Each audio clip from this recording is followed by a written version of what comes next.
Hi there. I'm Igor Ledochowski, the co-founder of the Hypnosis Training Academy and the author of the world's best-selling trainings on conversational hypnosis. I want to welcome you to this special bonus training where you'll dive even deeper into conversational hypnosis techniques. Keep watching to take your skills to the next level and unlock the full potential of your subconscious mind. See you soon. So I'm going to invite all of you for a moment, just close your eyes. I'd like you to find a comfortable sensation somewhere in your body. Actually, everyone lift your hand up. Everyone lift the hand up in the air with your eyes closed. And as soon as you find a comfortable sensation in your body, just drop your hand so I know you've got it. And then focus your attention on it. It doesn't matter what the sensation is, as long as it's a comfortable sensation somewhere inside your body, not someone else's. And focus your attention on that. As soon as you have some area of comfort, focus your attention on it and notice what happens. It could be as simple as your breathing. It could be as simple as feeling your thighs touching the chair or your back resting comfortably. It doesn't really matter what it is. Just find one comfortable sensation and focus on it. That's it. And when you're ready, bring yourself back. So, was that difficult?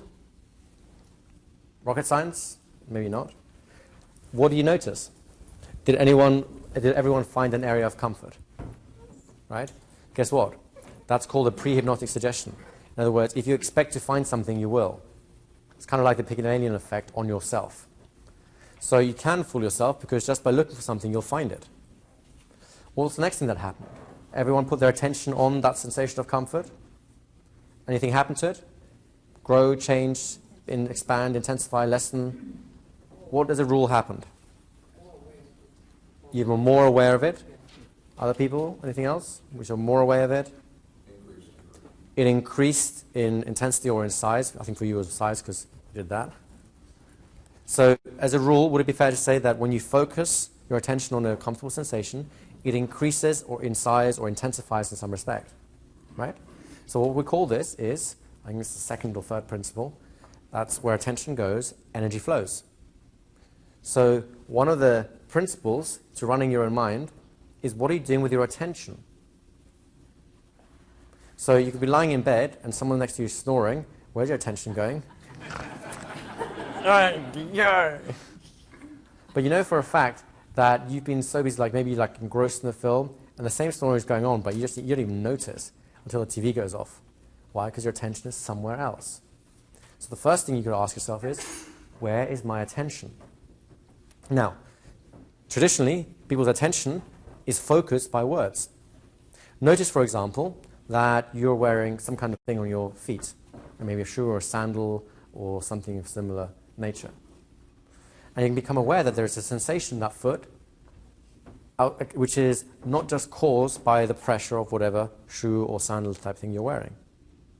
So what has happened to your attention? I've used my words to direct it. In other words, I've taken control of your attention with my words. This is kind of getting into a little bit more of a conversational hypnosis idea.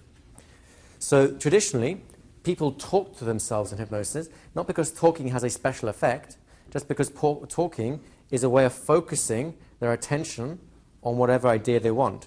They can equally do it silently. That's called meditation. But it's really the same process. You're just using a different lens to focus your attention. Is that making sense so far?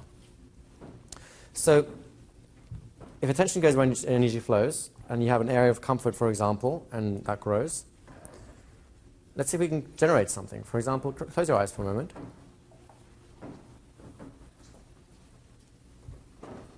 And relax your arms on your thighs or your lap. And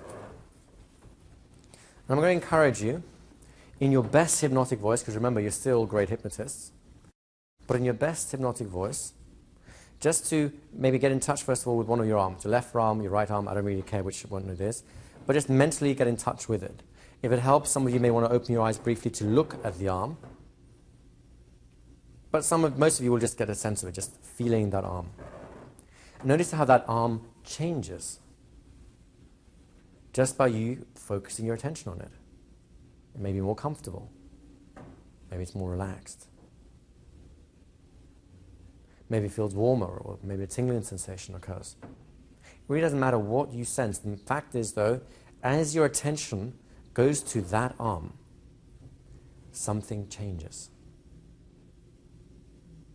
And when you have a full, complete sense of a change occurring, bring yourself back with your eyes open, feeling refreshed, relaxed, alert. Simply fantastic. So what happened there? Everyone's like, oh, I don't want to talk. I'm kind of still there. So what happened whilst you were there? I found that I became more sensitive and the little sensations were magnified. More sensitive, and the little tingling sensation that I didn't even mention were magnified. Okay? What else did you notice? I noticed an exclusion of everything else. So it's like, this is aware of the arm. And Like your arm becomes your whole world. Did anyone else start getting that sense? I noticed that. That's beginning to solve your problem, by the way. But we'll come back more to this. I noticed that, then it sort of switched again to the opposite, where now that the arm was comfortable, aware of it, I could start focusing on the rest of my body and the arm. It was almost like catalepsy, but mentally. Like mental, oh, thank you very much. So you get a sense of mental catalepsy where your mind kind of has the same comfortable experience that your arm started off with, so it spreads, not just physically, but emotionally and perhaps psychologically, intellectually as well. Like maybe like a space opens inside your mind, right? Guess what you're doing, guys? So the secret is as you absorb your attention on something worth absorbing your attention, not on the snoring, but on, say, the arm, this happens automatically, mostly because you want it to. It's part of why you're focusing your attention. So this is kind of presupposed, and your conscious goes, all right, I know where we're going with this. And this becomes a very simple thing to do because you have the conditions ready for you. You're all experiencing it. Part of the reasons that some of you like thinking, getting a little bit of hesitation speaking, I'm thinking about it. An hour ago, when we were in here, you were like talking, shouting, going, yeah, this is great, because we were doing something very different. Now that you're doing more of the downtime and sort of calming trances, you're getting the part of the one of the signs for trance is, what's the word? The inhibition of the speech reflex. So people don't want to talk. It's just like, oh, I'm just okay. Teenagers get this sometimes, you know, how are you doing? Cool, good? What are you doing? So let's see if we can take the next step and add some stimulation in, because we kind of started out with A by choosing something to focus on. Let's see if we can do this just for the hell of it, right? Go ahead and close your eyes. Get back in touch with that arm. Only this time, once you're in touch with the arm, I would like for you to tell yourself, and really the words aren't as important as the meaning behind the words, the intention that they carry. Just tell yourself, my arm, whichever it is, say your left arm, right arm, whatever, my right arm is heavy. My right arm is heavy. Now, it doesn't matter whether or not it feels heavy now. What matters is whether, as you have that intention, my right arm is heavy, left arm is heavy, whichever it is, whether you can compare it to the sensation you have in there and notice a shift of any sort. My arm is heavy. Check in. Is there a shift? My arm is heavy. Check in. Is there a shift? My arm is heavy. Check in. Is there a shift? Continue to do that until you get a shift. In fact, you get enough of a shift for you to be convinced that something has occurred. And when you've had that experience, bring yourself back.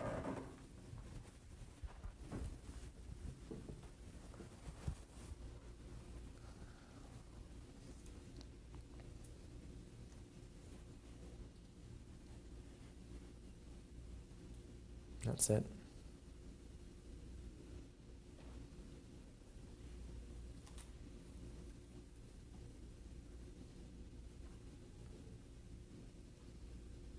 It's all the time you need.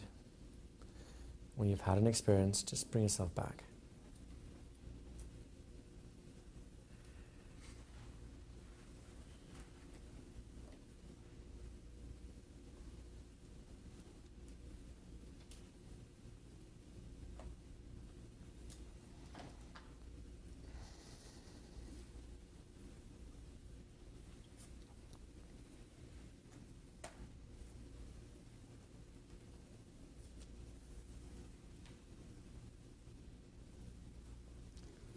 most people back now.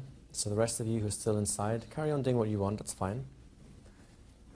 Your unconscious can carry on listening at some level, whilst we just do a little debrief in terms of what people's general experiences were. But just carry on doing your thing so you have your own version of the experience. And for everyone else, what kind of things did you notice? I had a lot of, Go ahead. I had a lot of imagery. You had a lot of imagery. Yeah, like at first I felt that there was a sensation in my arm where it was kind of heavy. Mm-hmm. Then the more I repeated it, like I saw my arm being weighed down by this, for some reason, I'll just tell you, it was the airplane. Mm-hmm. And then I saw that my arm was doing things for me because I needed it as my instrument. And then I saw my arm as my workforce. Mm-hmm. And how hard it was to get people to do things for me than to use the instruments like a business. Okay. And I started seeing all this imagery, as I kept saying, my arm was heavy because of my efforts. Great. So if I understand you correctly, you've started off by actually getting the sensation. So you reasonably early on got a sensation of the arm getting heavier, as per the intention and instruction. And then coupled onto that, your unconscious starts giving you some serious sort of heavy-duty imagery of different scenarios, different situations, different associations that go with that, right? Beautiful. I do a lot of breathing exercises Mm-hmm. in the morning, every morning for myself. Mm-hmm. I don't do them, I can't really function properly anymore. And so when you said to do that exercise, the first thing, I'd already experienced the arm being heavy in the first exercise. Mm-hmm. So I kind of played with it. I said, okay, my arm's heavy, and instantly it was heavier. Then I wanted to think it was bigger, and Mm-hmm. it was bigger. Mm-hmm. And I thought it's heavier, but it's going to float. And then I felt it floating, although it was heavier, so I was trying to see if I could Beautiful. take that. You are right on target. So did you hear what Rashid was saying? Basically, he does a version of self-hypnosis, which are the breathing exercises. It's, how you get into trance is really irrelevant as long as you have these things, right? And given that he's already pretty good at this, arm is heavy and it just goes straight there, started playing with it a little bit, changing the instructions. Arm is bigger, so he had a sensory hallucination of the arm growing in some respects. Then arm feels heavy but floats up, so you have movement and kinesthetic awareness kind of juxtaposed at the same time. Do you see how you have a lot of control over your body, over your thing, if you take the time to do this? Because just saying like, my arm's heavy, yeah, doesn't do it. But then you can see that my attention is in the wrong place, right? Would it be fair to say that most, if not all of you, had a sensation of the arm getting heavier as you talked yourself in that way, right? Now, for the hell of it, let's just try the opposite for a moment, just to see what happens when you don't have this in place. So go ahead, close your eyes. Tell yourself in the most dilettante sort of like nothing, whatever sort of voice, yeah, my arm's heavy, whatever. My arm's heavy. And then maybe somewhere in the back of your mind just tell yourself, yeah, right. Arm's heavy, yeah, whatever. Right. And as soon as you have that experience, bring yourself back. That's a lot quicker because people get that one. That's kind of how people live day-to-day life normally anyway, right? I really want this job. Oh, I don't know if I can do it, right? Yeah, just ask for a date, man. Just ask her. It's okay. Oh, no, she'll say no. Right? It's what we do to ourselves all the time. How was that experience for you? Right? Did you get that sense of like, it is not quite right? So what's missing? Well, we violated both of these. First of all, there's no intention. Without intention, there's no attention. Right? Yeah, my arm's heavy. There's no intention there. There's no desire. There's no sense of like, this is it. So without intention, how can you have attention? Secondly, we brought in the critical factor. Yeah, as if. That's the magic word that just like empowers the critical factor. If you find your critical factor getting a little bit weak and shriveling up and getting puny, that's like pumping steroids into it. As if. Now, this is the reason why most self-hypnosis sessions fail. Either their intention isn't there, their attention is all over the place, as you noticed, but how quickly can you collect it when you decide to? Now, that's something no one can do for you. That's your intention. I can't do it for you. But when you have it, when you decide this is it, then something, and this happens to me as well, this is something you might notice yourself, which is, you have days you get distracted and you go, oh, I can't do this. And it'll sometimes take me a good 10 minutes to gather my thoughts enough to get my intention focused so I can get my attention right, and then the rest happens. And when that does, it's like this wave of bliss flows through me, and I'm going like, thank Christ for that. But until you gather your intention, you don't have the attention, you don't have the attention, your mind will roam and listen to that and this and the other, and an annoying thought here. And then, of course, the critical factor kicks in.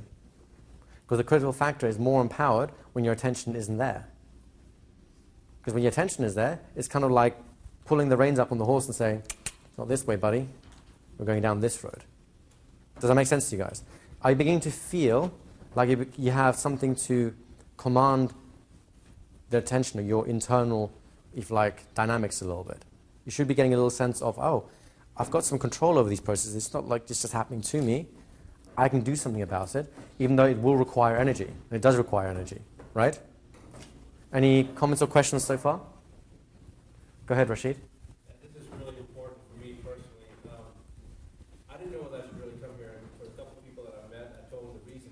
We treat basically the untreatable. We have patients from over 32 countries that come to us. Okay. Cancer, autism. Go ahead. Cancer, a lot of autism. I've testified in front of the U.S. Congress. I don't know, it is on. Okay, that's good. That's good. But the interesting thing is for me, I've been a student of self-improvement for many years. Psycho-cybernetics, just a lot of different things. We actually have a seminar that we put on called Build a Successful Life. Right. I can go on and on about this, but the thing was about this seminar, I really wasn't planning on coming. I'd gotten your tapes, CDs, and I thought they were pretty good.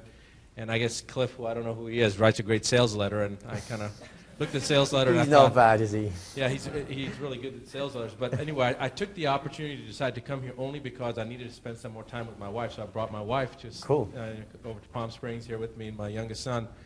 But what you just said in the last 5 minutes was probably the most crucial thing, because now I know why I'm here. Because again, that it's intention.